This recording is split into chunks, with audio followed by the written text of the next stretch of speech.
Então, pessoal, agora que vocês já assistiram a sua consulta, já explicamos a maior parte do procedimento que vai ser realizado em você. Então, agora a gente vai passar algumas dicas aí para você de pós-operatório, falar um pouquinho também sobre os riscos cirúrgicos que nós temos na sua cirurgia.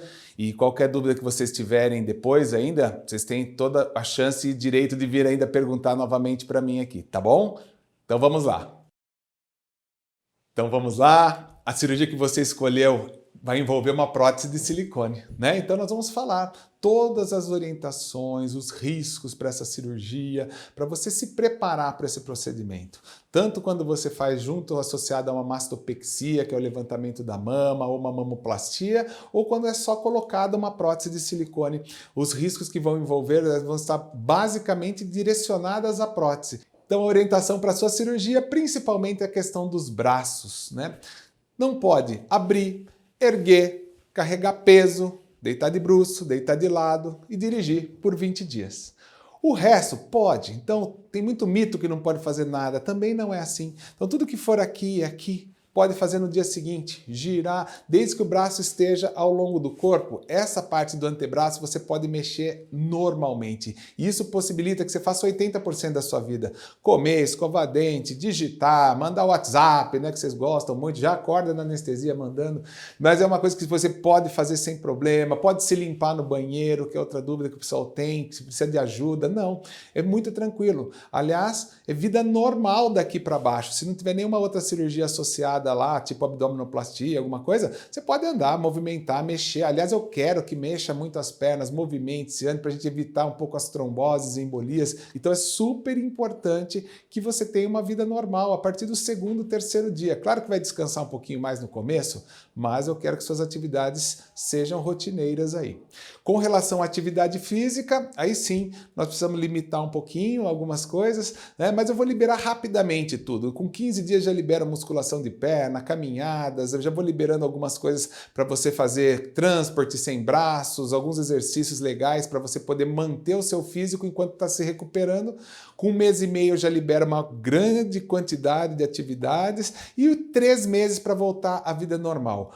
O que vai ser nesses 3 meses que vai ter que estender tanto? Tudo que pule, tudo que balance o peito. Então correr, pular corda, jogar tênis, nadar. Então tudo isso a gente espera um pouquinho mais. Mas 3 meses aí sim liberam vida normal. Os banhos, né, vão ser da barriga para baixo aqui também, de chuveirinho, dá para tomar. Cabelo vai no cabeleireiro, faz os pacotinhos lá com eles, que fica mais fácil, né? Mas não é tão complicado. Vai ter que usar um sutiã cirúrgico aqui por 2 meses, provavelmente, 1 mês e meio, 2 meses, que depois vão ser substituídos por outros mais adequados. Normalmente não fazemos drenagens linfáticas, a não ser que nós temos durante o procedimento uma lipoaspiração do gordinho aqui da região pré-axilar ou das laterais de mama, só vai fazer nesses lugares aí. E a última orientação é a questão de sol, né? Não pode tomar sol por 3 meses, a exposição direta, né? O problema não é o sol, é a luz solar. Claro que de camiseta você pode ir até na praia entrar no mar, não tem problema, né? Uma camiseta escura que não passe sol, o problema é a luz solar. Então até 3 meses eu peço para você não ficar exposta à luz solar. E a anestesia que vai ser usada é uma anestesia geral e a mais segura que existe para esse tipo de procedimento, sem sombra de dúvidas. Não precisa ter mais aquele medo da anestesia geral, de não voltar da anestesia. Hoje ela é super segura, os procedimentos, os medicamentos evoluíram demais, os equipamentos também, os sensores. Hoje a gente consegue ver até 40 minutos antes que você vai acordar com os sensores aqui que medem até a onda cerebral. Então isso faz com que o procedimento não precise usar tanto anestésico e assim que acaba a cirurgia, em 5 minutos você está acordada e eventualmente vai alta no mesmo dia. O pessoal pergunta, nossa, mesmo com geral? Sim, porque ela evoluiu demais. Antigamente você ficava 3 dias internados, né? Hoje não, você pode ir à tarde do mesmo dia porque todo o medicamento já foi absorvido e o risco é muito pequeno com a anestesia geral. Então o primeiro risco é saber quando você vai colocar uma prótese, né? Então o risco principal que a gente fala, que todo mundo conhece, já ouviu falar, é o da rejeição, né? Que na verdade é uma contratura capsular. Então o corpo ele faz uma capa em volta daquela prótese e ninguém sabe explicar exatamente por quê. Ele começa a apertar a prótese, apertar. Eu vou pegar uma aqui para vocês verem. Então, ele começa a apertar, deformar a prótese, e aí sim, nós precisamos trocar a prótese. É comum? Não, graças a Deus não é tão comum, é 5% das pessoas.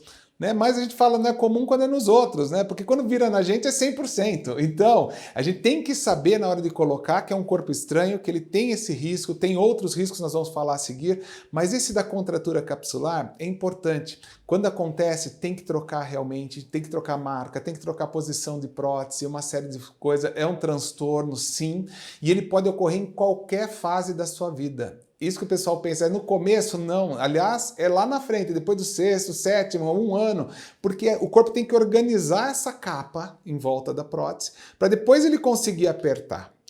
Nós temos coisas para diminuir, que são as próteses texturizadas, que têm uma incidência menor. Claro que tudo isso, antigamente era de 25%, nas próteses lisas, toda hora acontecia, e hoje a gente caiu para esse índice por conta dessa textura em volta da prótese, que fica mais difícil do corpo entrar em todas aquelas voltinhas e conseguir ainda apertar a prótese. Mas, quando acontece, nós temos que fazer essas trocas. E como eu disse, pode acontecer em qualquer fase da vida, né? 1 ano, 10 anos, 20 anos de prótese, né? Então, depois dos 10 anos aumenta muito a chance, mas é importante você saber que isso é um risco. Aliás, a questão dos 10 anos, não existe prótese definitiva, isso é um termo muito errado que foi utilizado.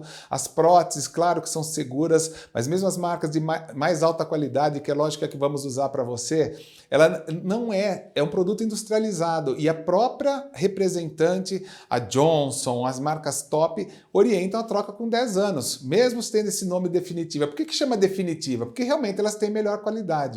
Se elas não derem problema, dá para ir 20, 30 anos, elas vão ter. Então, ou seja, esse termo definitivo foi usado para falar assim, você só precisa trocar se ela der problema, né? Mas ela não é definitiva, e o ideal é trocar com 10. Por que 10? 10 aumenta o risco de contratura capsular, aumenta o risco de ruptura, e tudo isso causa um grande transtorno, deformações mamárias. Então é preventiva essa troca, e é de bom tom que se faça com 10 anos. Ou então começar pelo menos a se preparar com 10 anos, se você estiver usando essas marcas top. Claro, se for marca ruim, 10 anos é até demais.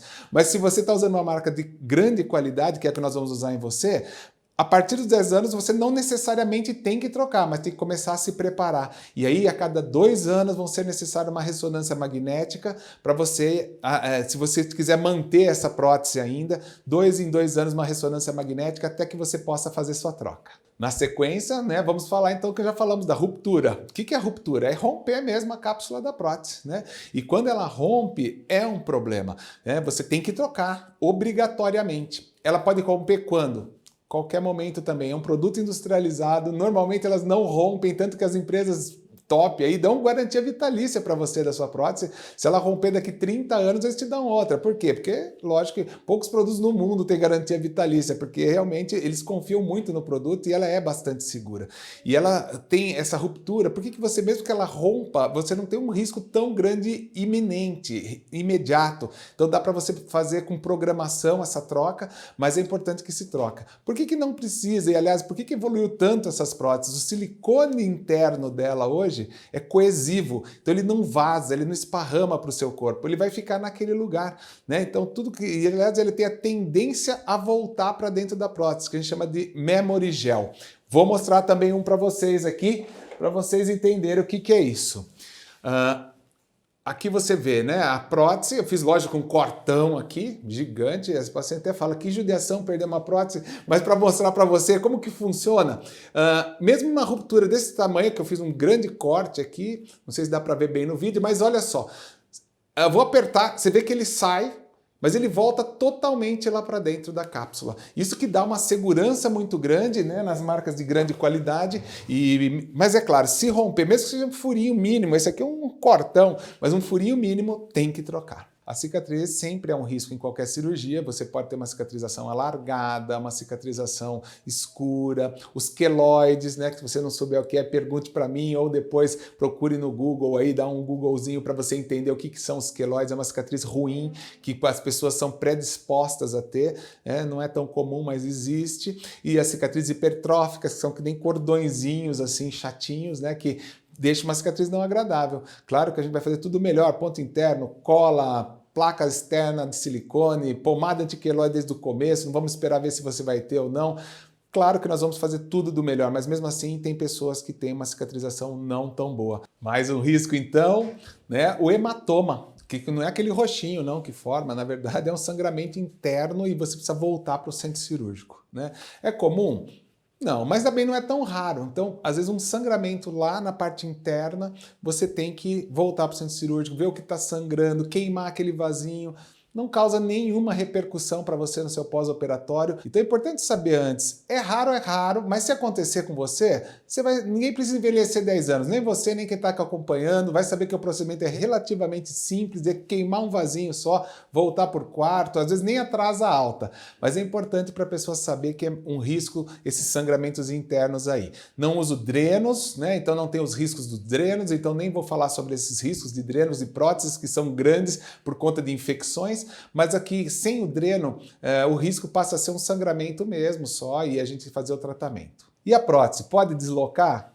Pode, né? Hoje, é claro, a gente faz com todo esse procedimento que nós explicamos na consulta agora para você, da gente manter uma loja, né? Aquele lugar que a prótese vai ficar o mais certinho possível, com fitas musculares segurando, a fáscia do músculo, como eu expliquei para vocês. Isso faz com que a prótese dificilmente se desloque, mas também pode acontecer, às vezes, num acidente de carro ou fazendo um exercício muito potente, né? Algumas coisas que a gente fala, exercícios que a gente tem até medo, que a gente fala que é aqueles tecidos acrobáticos, essas coisas, por ser um trauma muito forte, às vezes pode sim deslocar a prótese. Outro risco que sempre me pergunto nas mamoplastias, nas próteses de silicone, é se perde a sensibilidade, né? Principalmente da areola, que é a área mais sensível na mulher e é um órgão sexual da mulher. E a gente, é claro, faz sempre os procedimentos com o menor risco possível, tentando fazer uma preservação de toda a inervação da mama, mas tem casos que perde sim, muito raro acontecer, mas pode perder parcialmente e até completamente a sensibilidade.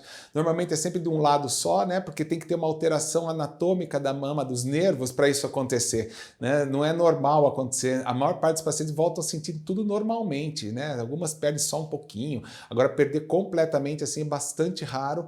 Eu, em toda a minha carreira, tive um único caso que ela perdeu 100% da sensibilidade de um lado, mas não teve nenhum problema. Aliás, a mama ficou linda, isso para ela é o de menos, mas é importante saber que pode acontecer e não é uma coisa que agrade ninguém, mas qualquer cirurgia na mama pode ter essa perda de sensibilidade. Mais um risco é a assimetria. A gente não conseguir deixar, e aliás não é risco, é constatação. Não tem jeito de ficar igual as duas, né? Vai deixar o mais parecido possível. Às vezes vale a pena, às vezes não, colocar próteses de tamanhos diferentes. Às vezes a gente coloca próteses de tamanho diferente, corrige o volume, mas não o formato, não compensa.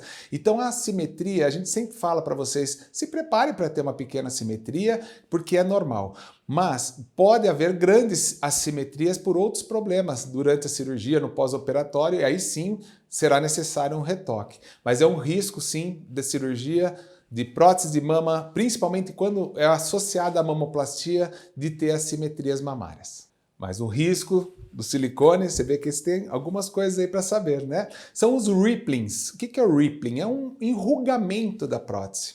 Então isso é comum demais, não é nenhum problema, não é uma coisa que tem que trocar a prótese, nada disso. Mas às vezes ele começa a incomodar esteticamente. Quando? Quando começa a aparecer na pele, né? E quando isso começa a acontecer, tem uma necessidade de fazer algum procedimento, né?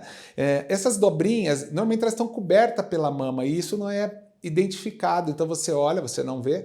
Mas pacientes que emagrecem demais depois do procedimento, ou engordam e emagrecem, ou tem alguns problemas aí de gravidez no meio do caminho, né, que podem acontecer. Isso faz com que elas fiquem mais evidentes, em alguns casos, que a pele fica mais fina, perde tecido mamário, principalmente nos grandes emagrecimentos, e aí assim aparece. O que fazer? Normalmente a gente faz um enxerto de gordura em cima do rippling, né? Hoje em dia a gente faz só um enxertinho de gordura para tirar aquela sensação. Outra pergunta que me fazem, é palpável a prótese? Sim, quanto mais pequena a cobertura de mama, ou menor a mama, mais fácil, lógico, de você palpar, principalmente as bordas da prótese, né? Isso é comum e não é problema nenhum. As estrias também, né? As estrias podem acontecer, né? Não é comum em quem já amamentou, por exemplo, já teve a mama maior. Então isso realmente a gente fala, né? É uma coisa que pode acontecer numa cirurgia de prótese, que você expande os tecidos, né?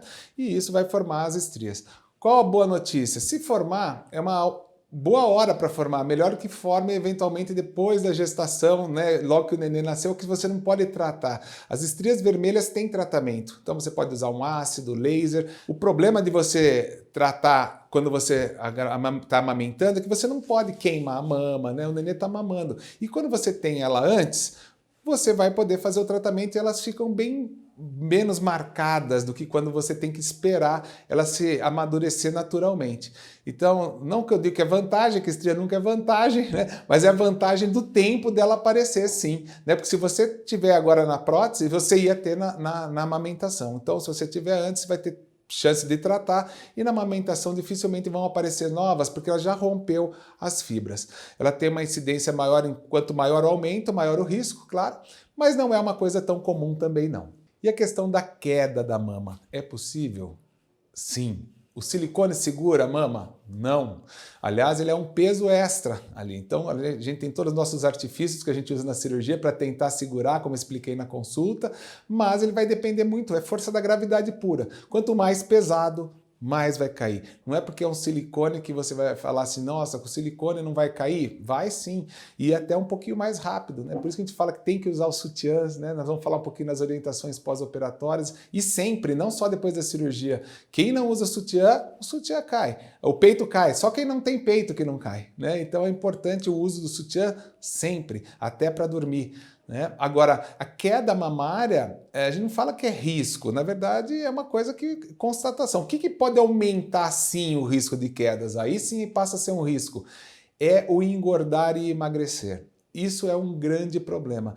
Para a mama, isso é um veneno. Então, quando você engorda, ela cresce, quando você emagrece, ela cai. Engorda, cresce, emagrece, cai. Isso faz com que você tenha uma flacidez a longo prazo muito maior, e tanto nas mamoplastias quanto na colocação das próteses, isso faz um aumento da queda cada vez maior. Agora também tem o risco da infecção. Infecção em prótese é diferente da infecção nas outras cirurgias. Se você dá um antibiótico, tá ok. Infecção em prótese, tem que tirar a prótese. Ficar 6 meses sem e depois colocar. Isso é um transtorno para o paciente. Normalmente depois dos 15 dias já está toda feliz com o peito maior já, e você tem esse problema de infecção. Graças a Deus também nunca tive nenhum caso, mas eu tenho que falar todos os problemas que podem acontecer com vocês. Os colegas que já tiveram caso de infecção em prótese, a gente sabe o transtorno que é tanto para ele quanto para os pacientes, mas é uma coisa que a gente faz sempre da melhor forma, nos lugares com menos infecção hospitalar, com menos, para a gente tentar reduzir esses riscos a quase zero. Mas quando acontece, tem que saber, vai ter que tirar a prótese e aguardar um tempo para depois fazer um novo procedimento. Outro risco que a gente fala importante nas próteses, né? São riscos, na verdade, são muito pequenos, mas a gente tem que falar porque está muito em voga, muito na mídia hoje, que é o risco da chamada doença do silicone. Essa doença do silicone foi uma coisa criada, não por médicos, na verdade, né? Mas por um grupo de pessoas que tratam a respeito de explantes e uma série de coisas, que culpam o silicone por todos os problemas, né? Então, são problemas que não são diagnosticados por exames, então é uma coisa muito subjetiva. A gente sabe que sim, pode existir essa doença do silicone, não estamos falando que não, mas a porcentagem disso acontecer é muito pequena e a gente estima em 0,8%. Agora, o pessoal está pondo tudo na conta do silicone, aí é complicado também, né? Se você for olhar lá os riscos que falam da doença, da tal doença do silicone, cansaço físico, dor na musculatura, cansaço no fim do dia, queda de cabelo, estresse, mau humor, irritabilidade, eu acho que eu devo ter silicone também, porque é uma coisa que não é possível, eu só não sei onde que tá, porque todo mundo tem, então todo mundo está correlacionando os fatores da vida atual, do estresse, que realmente são os sintomas, com o silicone. E o que está acontecendo? Estamos tirando silicone aí, claro, porque quando as pessoas querem tirar, querem, e quando você tira, a pessoa continua com todos os sintomas, porque não era aquilo, na grande maioria das vezes. Então, essa doença do silicone, a gente fala que existe um risco, mas nem perto do que se fala hoje. Mais um risco, né, que a gente nem gosta de falar porque é tão pequenininho, mas muito divulgado, principalmente há 2 anos, 3 anos. Agora parou de falar porque realmente não está comprovado, é uma coisa bem complexa, os estudos são muito ruins a respeito, mas é de um linfoma de grandes células, né, que é um câncer maligno, que não ocorre na mama, como o pessoal imagina, é em volta da cápsula da prótese, que é um linfoma de células grandes, que você tem todo o tratamento para se fazer. Tem pessoas que não têm silicone, também tem esse linfoma, mas ele é extremamente raro. Hoje a gente estima que é 1 em 30 mil mulheres que colocaram silicone que estão dizendo que é causado por ele. E a gente não sabe se realmente é, porque nós estamos vendo pessoas que nem têm silicone. Antigamente se falava até que era por conta da textura da prótese, que foi a evolução das próteses do liso para diminuir os riscos da contratura e tudo mais. Tentaram mudar para lisa, agora está aumentando o risco de contratura porque puseram lisa, e começou a aparecer também nas lisas o linfoma também. É uma coisa muito localizada, a gente vê que é uma incidência muito regional, né, que isso desestimula a dizer que é um problema do silicone. Então a maior parte dele é lá na parte lá da Austrália, da Nova Zelândia, então é muito mal estudado, mas pode, como tudo em medicina, né? Mas 0,003% é um problema? Depende. Aí que você tem que entender o que você pensa. Porque se você falar assim, para mim é justo, não faça, não coloque. Porque pode acontecer? Pode. O que eu posso te tranquilizar? É que quando acontece, vamos supor, você foi sorteada lá nessa 1 para 30 mil.